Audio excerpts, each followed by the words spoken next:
BetOnline is the world's most trusted betting platform and your number one source for everything football. From the preseason NFL to college kicking off, BetOnline has every stat, every matchup, and even live odds and spreads with the games that are being played. You think you know your stuff? Get in our winner take all $300,000 NFL survival pool for the upcoming season. When the game's over, head on over to our online casino and get in on a game of blackjack or poker or unwind with one of the over 150 slots games. Head to the website today and use promo code Bleav, that's BLEAV, to get in on the action. Bet online where the game starts.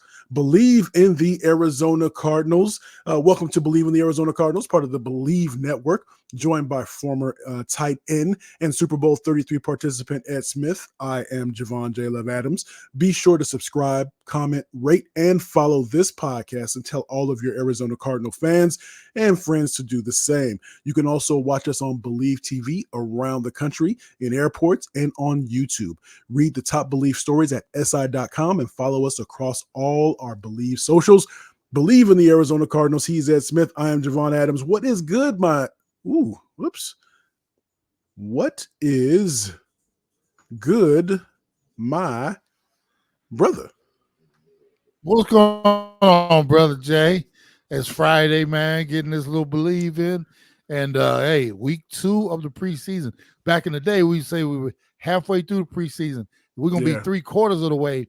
I know 2/3 of the way through the preseason after.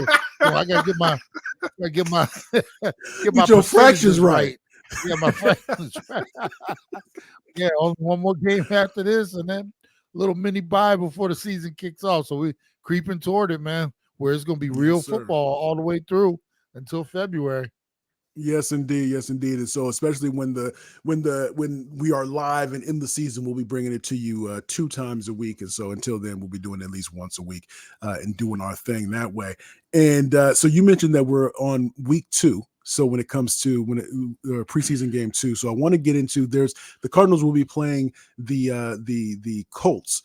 And so they had joint practices. And so I wanted to bring our conversation that we had on our pod, the Easy Sports Talk Show podcast, about joint practices and the benefits that can be gained from those. But first, since I was ripping and running on the East Coast during the game last week, tell me what you saw in terms of the Cardinals ended up falling 16-14 to the New Orleans Saints here at State Farm Stadium. But what did you notice or not notice? We know that Kyler Murray didn't play. Marvin Harrison Jr. played three snaps or one of 3 plays. What did you see or what did you not see? Did it give you any reason to be optimistic, or are you a little concerned about what this season may bring?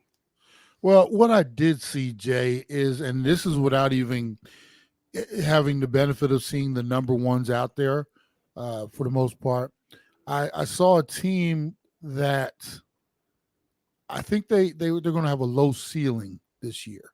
Okay. And I say that because when I'm looking around other camps and, you get the reports from all these other teams, stuff like that, I'm just hearing more big names out there, rosters that are full of talent, and then you go down our roster and it's pretty pedestrian in terms of our superstar stat. I'm not saying you need a whole bunch of superstars to be a talented team in the NFL, but you got to have at least a couple, like no doubt Pro Bowler here. And we do have Buddha, and then we got our franchise quarterback, and we got a tight end who's up and coming. But as far as the rest of the roster, you look at it from position to position. And what I saw at least was a lot of men out there with great heart, but not a whole lot of ability, not a whole lot of talent. And it's going to be a long season in terms of us having the desire to win, but not the ability to win, in my opinion. Okay. I think this, and again, and I give him a lot of credit, this team looks a lot sharper than we ever saw it under your boy, under Kingsbury. Yeah, it was so lackadaisical, and the players were running the camp, and certain players were running the head coach. You don't see that here in this regime. Gannon and his staff they have a firm grip on what they're trying to accomplish. And you can tell in the way they're out there flying around, very enthusiastic. We used to talk about all the time, a long time ago, where you couldn't see the players were just out there, just you didn't see any fire, nothing like that. This team, I think, has heart. I just don't think they have a whole bunch of talent. And I'm, looking at the depth chart and watching the guys play, and it looked very pedestrian. So I do think it's going to be a long year in terms of, and especially in this division, you're matched up against San Fran, the Rams, and then even Seattle. Man, they might be on a comeback as well. It's going to be a long year for these Cardinals. Some of the things I did see, O-line struggled in the first half, meaning Ritter and Tune, both kind of running for their lives. If there is a battle for a number 2 quarterback, man, I'm hoping at some point they find a established veteran or somebody out there on the waiver wire to come in and relieve both of these dudes of their duties, because nothing was impressive. Ritter, and like a part of Ritter, he was running for his life, it seemed, but he was scattered all over the place. Tune, in my opinion, is a perennial backup. So in saying that, you hope and pray that Kyler Murray gets through the entire season unharmed, because if we have to fall back on our backup quarterback situation, it's going to be a long, a lot of angst there. So that was one thing. The offensive line, didn't see a lot of push from them. I will say this, though. I was impressed by and some of it has to do with maybe who was in the game and who wasn't in the game. But I saw a lot of snaps under center. I saw some snaps under center. Right. And if that's the direction we're going for the real when it comes time, I would be very encouraged by that.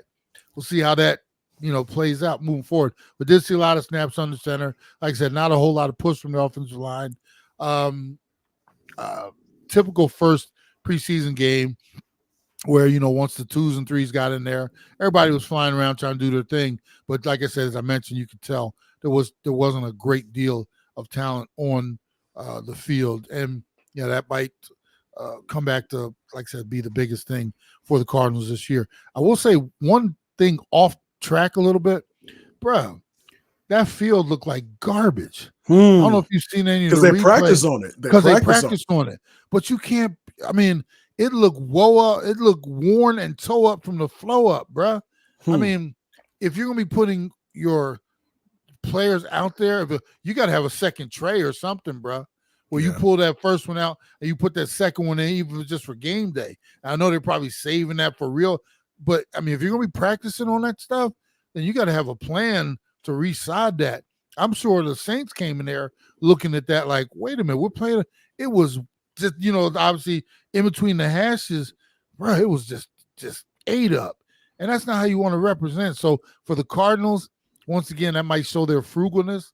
We might call it cheapness, where they don't want to have a backup or use the extra grass because we only got one of them. We try to save that one. Not one of them.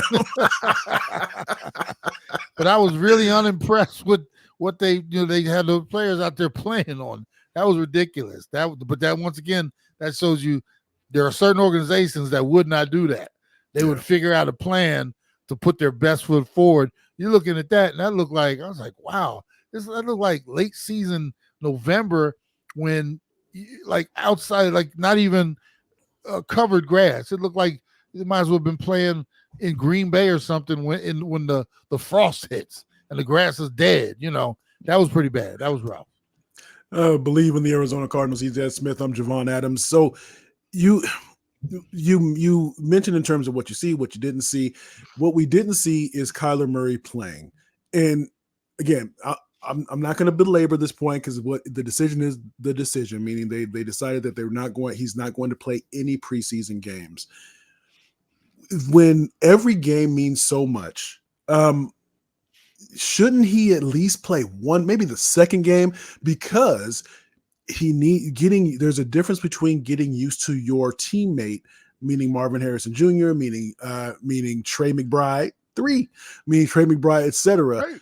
During a practice, as opposed to in the game, just to be able to shake out some of those cobwebs. Because if you're trying to take steps forward, then maybe you want to at least get him in one game, even if it's just a half of football. Because if the thought process is you don't want him to get injured, he can get injured in a regular season game. So trying to do that bubble wrap thing I think is the wrong way to go. It's almost like not letting one of your kids not go to the other block because you want to keep them right in front of the house. And then when they get old enough, they say, well, what do I do? And you try to tell them, well, go out and explore. And they've never explored. So that's just one thing that concerned me. Did that cross your mind at all during the game against the Saints? Absolutely. With Kyler coming back, he had a good second half of the season after coming back from that injury. You got a brand new, shiny new object with Marvin Harrison Jr. You'd like to build up some chemistry between the two of them before week 1 of the season. And I know they're doing the joint practices, and we did talk about this. If you're not going to play the guys in the preseason, the next best thing is the joint practices. But even those are limited in what you can actually get out of them, because even those joint practices are scripted, meaning you're running your 9-on-7, 7-on-7, and then your team stuff. But those plays are scripted. And when I say let's pause that. Let's transition into that so you can bring Kyler Murray up in this as well. So the Cardinals had 2 joint practices. I think the most recent one there was a lot of rain. There were some rain issues, but talk about the benefits and maybe some of the challenges, or take it wherever you want when it comes to joint practices and how that can help or maybe even hurt a team. The benefits are you're actually getting to go up against the other talent. When you're practicing against yourself through the off season and in the camp, the main goal is we're not out here to hurt each other because we are on the same team. And you're not out there to hurt another team when you're practicing against them, but it gets ramped up, meaning this is the competition where we want to see what you can do, what our players can do against their players in full hand-to-hand combat. Now, we're not going to go to the ground. We're not going to tackle on the regular season, but we're going to get after it to the point that it looks like it's almost real. And that's what the joint practices are. That's lining up like tight ends would go one-on-ones against their defensive ends, one-on-ones against their linebackers in the run game. Then you also do the passing game where you're running routes against their secondary guys. Then you break up from the individual stuff. You go to 7-on-7, which is just your pass skill guys. So linemen they do one-on-ones against each other. You got all your receivers, backs, tight ends running your routes against their linebackers, safeties, cornerbacks. That's all pass skill. Then you do 9-on-7, which is all interior. You take the wide receivers, they go run against each other, cornerbacks, safeties. You got your interior run game against their interior defensive game. So they're linebackers and linemen. And it's all run. So it's all specific. Then you break and you do like 15 plays of team, our defense against their offense against our defense. And that's where you might have some, we're going to run these 15 plays, but they're not situational. We've got these scripted. We're going to run these 15 plays, period. Yeah. Whereas in a preseason game, it's all down and distance and situation. You're actually doing specific, like you're coming out and boom, kick off. Okay, now it's 1st and 10 on the 20. Boom, we get sacked and it's 2nd and 18. What are we doing in 2nd and 18? Or we get a first down, or we get into the red zone. We're going right into our red zone and goal line packages. We're shuffling guys in and out. That's not scripted. So you're losing, the when you're doing just the joint practices, everything is still scripted and it's still it's coached. Whereas, like I said, once you get into those preseason games, and that's why the preseason games, in my opinion, are so valuable. You got to get Kyler and them out there for, one-on-one against their ones and then change of possession. Or, like I said, we hit a big pass. Let me interrupt you just for a second and I'll let you continue. But yeah. So if let's say you mentioned everything is so scripted in those joint practices. Let's say you had a player, whatever position, that's struggling even in those joint practices, does that concern you? You know what I mean? If it's scripted as opposed to the natural randomness that occurs in the game, does that worry you more in a joint practice than the randomness of a preseason game, for example? It depends on the situation, because as I just threw everything out there, say if you got an offensive lineman and he just seems to get beat up on, right? But we got to remember, you take into account when you're doing the 9-on-7, it's all run. So the defense is not dummies. They know that they don't have to worry about anything Right. except the run. Right. So those dudes are firing off with no, there's no draws, there's no screens, there's no, just, pass or anything like that. All they know is I just got to stop the run. I got to fill this gap. That. So it's all scripted in that manner. And I used to always think as a tight end, I was at an unfair advantage. I'm standing across from a 290-pound defensive end who knows all he has to do. He doesn't have to worry about anybody coming back and, angle blocking him, nothing like that. He sees me standing across from him, and he knows he's just trying to put my neck into my shoulders and nothing else. He doesn't have to worry about, pass or anything like that. And that was unfair, but that was the nature of the beast. Now, if you're out there and you're just getting just ragdolled, that is a concern still, because we all know the drills and we know what you got to do to handle your business, that type of thing. So, and the tape doesn't lie, man. The tape will show you what is going on out there, and and our tight ends, all my coaches, it was always, I don't care how much he outweighs you by, I don't care what the difference is, you need to use better technique to. I'm like, look, the theory of relativity will tell you that 290 is going to be 265 90% of the time, that type of thing, but there's no excuses out there. But I will say, you can tell, especially, here's the thing, bro, you get thrown down, because the best of them get thrown down every now and then, right? Who's getting back up and ready to whoop tail on the next play, or who's all of a sudden he's got a boo-boo on his wrist and he wants to come out real quick so he can get a few reps off and then maybe try to get back in that last one. We want the dude that gets up and is like right back in there and, and ready to square off, that type of thing. They're measuring heart, just not technique out there, especially doing those drills with the joint practices. But as you mentioned, the lack of preseason work worries me, because you're not getting the situational stuff. You're not working on everything. As I didn't like Kyler Murray. At least get out there, for a series or two with your first guys. Maybe throw a pass or two, handoff, whatever it is, but just to start to get the feel.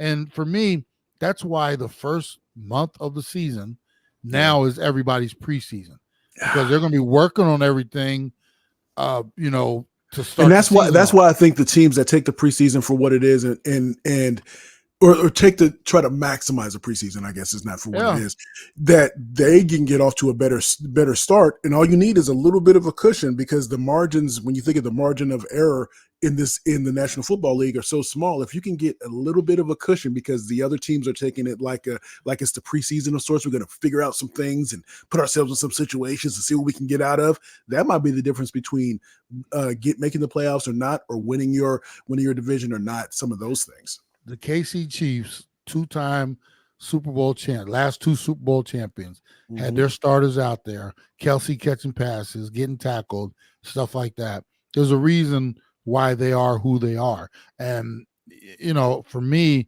it's one of those things, and I said this to you the other day, one size does not fit all. It can't. And just because a few years ago the Rams, we're not playing anybody, and we won a championship. Yeah. That doesn't mean that that's right for your team. You might have a younger group that needs to go out there and learn some, from being in the fire, even if it's, just a couple snaps or a series or two in the preseason. You want them out there making some mistakes so we can correct those. In practice, in practice, now you're, like I said, when it's scripted, bro, during the joint practices, they blow the whistle and everybody, coaches will like walk on the field and they'll explain why this is wrong. In the games, I mean, everybody's walking off the field trying to scramble to look at tape and figure out what's going on. Yeah. And then all of a sudden, quick turnover and you're right back on the field. And it's like, we got to make those adjustments. You're not getting any practice at doing it. And to me, it just, like I said, one size doesn't fit all. There are some veteran teams that I would say that group does not need to be out there. There's some younger teams, and I'm like, especially with some of these younger quarterbacks, I'd be, look, go out there and get your series or two. You can get hurt falling in the shower, bro. Yeah. I mean, you got to take those calculated risks sometime, but nobody seems to want to do it.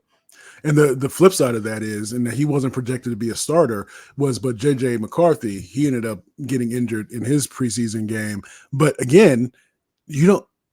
There is value, as you said. There's when the bullets are flying for real, even if they're preseason bullets, if you will. But you're getting, as you mentioned, this is, you come to the sideline. This is where you need to do to fix it. Now go fix it. And then if you don't, well, maybe you got one more series to be able to try to fix it, as opposed to the regular season game one, and you spend the whole game trying to tell this person how to fix it, and you lose a game because you were trying to figure it out in game one when everything really counts. And I don't like that sitting, like quarterbacks especially. To them, it's almost an insult now to ask them to play. Certain ones, it's an insult to ask them to play in the preseason because it's like a badge of honor. Hey, my organization thinks so highly of me that they don't want anything to happen to me, so I'm not going out there and playing in a preseason game against those scrubs that are out there, that type of thing. Yeah. And that shouldn't be your mentality. My mentality, I was a dude who was always trying to make a team, but the mentality should be, hey, when we're suiting up, I want to go out there and give me some snaps in because I want to be with my dudes. I want to play, But now, like I said, some of you equated it the other day to some of the load management that goes on in the NBA. These guys expect it now. It's like beneath them to play in a preseason game or playing a back-to-back or, that type of thing. And, if I was a head coach, I would definitely have the pulse of my team. And there will be nobody on my team will be above or beneath playing in the preseason. I would just let them know that. Yeah. And I think could it be fear from a coach? You're coaching for your job. You're always doing those things. I would think that when you have coaches like you mentioned an Andy Reid, I'm thinking of John Harbaugh with the Ravens. Those types of coaches that really are looking to build something in the preseason to be able to then take it, because you have to, if you're trying to separate yourself from the competition, you have to take every advantage in that way. And I don't think the advantage taken is my guys didn't play. That's our advantage. No, that's a disadvantage. Yeah. I don't care if you're even a veteran team. Let's at least get you out there for a series or two. We'll get you off. Okay, great. Muscle memory. This is how we go, because no team comes back 100% unchanged. People get older. People are a little bit slower. Maybe you have to react differently because you're the guy that you've been playing with, that like the backside, like the back of your own hand. He's a little slower, so you need to adjust a little bit. Or maybe you have some new teammates, and while they might be veterans, you still have to get used to playing with one another and understanding how to compensate for one another and how to find that rhythm and that chemistry that can't just be fully realized, I wouldn't think, in practice. If nothing else, my offensive line you want those guys working together as much as possible. And there's an opportunity to get better every day in the NFL. And I would definitely take advantage of some of the preseason work, just like I said, to get the guys the experience of doing the stuff together, coming off the sideline, sitting down and talking things out. Those are all valuable experiences. That's going to help your communication during the early part of the season. The fact that these guys have gone through it, and like I said, it's not the first time doing it in September and October. It's like right. You miss opportunities to get better. There's no such thing as we didn't learn anything today or didn't learn something from this experience. I just think too many teams are missing out on an opportunity to take advantage of some of these games. And I'm not saying you're going to go out there and play guys for a half or anything like that, but just a few snaps. If nothing else, just to get them coming out of the locker room, getting some work. And, you look at these guys now, sunflower seeds, not even dressing or warming up or anything. Because like you said, they're all bubble wrapped and just a bad look for me sometimes. Right. I hear you there. So before we get out of here, just we know with BJ Ojulari, with him being out for the season, that there's going to be the spotlight will shine on some other players. And one of those, at least Cards Wire had kind of written in terms of that defensive lineman, Darius Robinson, that he may end up starting. When you were watching the preseason game, did he pop out to you at all? And the other the most pressing question is, if you have if you have a young player like that, that's a rookie that's starting on the defensive side of the ball, does that concern you a bit, or should that be encouraging? Maybe we drafted somebody who is ready to step into a position because it's next man up. Did he pop to you, or then if you want to take it with a player, a rookie starting, can that be a good thing? Is it a bad thing? What are your thoughts on that? He didn't pop because I wasn't really looking, to be honest with you. I was just kind of scanning the whole field. I didn't, honestly, he didn't jump out at me, but apparently he impressed the people that were looking for him in the game. If a rookie is starting for you, that's a great thing. That means I'll say this much. There are reasons why rookies start. They are ready, or they're forced to be ready because you have a hole that now needs to be filled. Which one is he?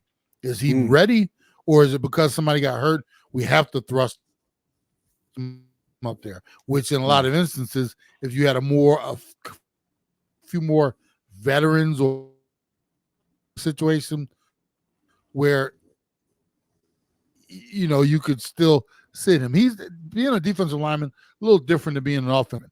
They are there to hunt, so it's easier to get those guys ramped up and ready to go. If you're on the offensive side of the ball, where it's more cohesion with the other four and a lot of stepping in line together, I would be a little worried. The defensive guys, sometimes you just got to say go get them, and then if he can go get them, then that's all you want. So I think for him and his position and his skill set, he can make a difference and could have a very good season. And the more experience you get him, the earlier you get him that experience, the better in most instances. So I'm happy to hear that they drafted a player that might be forced to step in the role, but he also might be ready to step into the role. All right. So last thing, game 2 of the preseason, any particular thing that you'll be looking for from the Arizona Cardinals, especially after coming off of the 2 joint practices with their opponent, the Colts? Unless Murray's out there and then you got Connor, who's going to be sidelined. You talk about all the guys who might not play. Once again, I'm just going to be looking for the second tier guys to get out there and try to do their thing. Whether those are guys that are, going to be a factor during the regular season, we'll see. But, until you get the first, tier guys out there, it's just, to me, it's just another preseason game. And, we'll look and hope we find a couple guys that shine. But, with Murray probably sitting and watching this one again, we'll see. Offensively, it's just going to be a more Ritter and more Tune. And how much excitement can you really get from saying that sentence right there? I'll say it again, and we'll leave with this, is that what concerns me about Kyler Murray is, and I'll use another running analogy, that's the only one I can give, is let's say you're focusing on trying to your gait. You're trying to figure out how to where your foot strikes. So you're trying to strike mid-foot, and so to be able to maybe run a little bit further to get a little bit more distance, right? So if you're doing it on short runs, meaning in practice, maybe you're seeing that. But when you need to go out on a long, if the longest run is, let's say, the marathon again, then that's a regular season game. But maybe you need to go on a 10 or a 13-mile run to be able to see if you can maintain that form, that new form that you've been practicing. That 10-mile run can be a preseason game. So being able to see how because Kyler is a dude that gets frustrated quickly. You know how to get into his head a little bit if you're the opponent and you have enough years of tape. Is he able to really stay true to who he now is supposed to be and navigate those challenges, or when your wide receiver isn't where he's supposed to be, etc.? Are you able to maintain that form, if you will, to be able to see success? And we're not going to see that until he's in the marathon, until game 1 of the regular season, which could, or maybe it could not be an issue. So he is. Well, what concerns me is. Oh, go ahead. Yeah, go ahead. I was just one last thing concerns me is you've heard me talk about the speed of the game from one scenario to the next. Scripted practices to the preseason to regular season, the speed is so much more intense. And to go from just scripted practices to the next thing, we're going to be doing this for real, is going to be in live action on the first Sunday in September or second Sunday, whatever it is, that's what concerns me a lot because, like I said, the speed, you can't simulate that in these scripted joint practices because they won't let you because they're not trying to get guys hurt out there. And to say that his next burst of energy, his next real action is going to be in live football in September, that's a recipe for disaster for the most part. All right, so he's Ed Smith. I'm Javon Adams. Make sure you tell a friend about what we have going on here at Bleav in the Arizona Cardinals. Again, right now we're doing this once a week until we get to that. Till we get to that regular season, we'll be hitting you off twice a week. And so, as always, we are presented by Bet Online. And as we always say around this time, you can